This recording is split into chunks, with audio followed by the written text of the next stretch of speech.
First thing I do when I'm installing my borders, my trims, I lay my mesh out as long as I can, strip it into 3 lengths. Your mesh is 1.3 metres wide, so I'll get roughly about 430mm per strip, which is perfect because my borders are going to be 200mm, and that's giving me another 200mm overlap ready for when I install my mesh for the top coat. So I'll run round now with my tape measure, put loads of 8-inch marks on. Oh!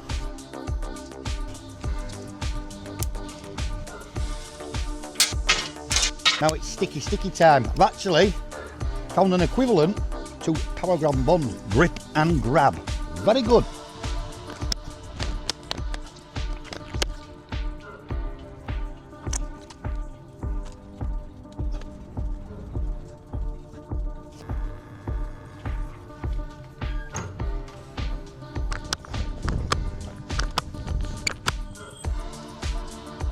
And we will repeat this full process all the way around the perimeter of the driveway.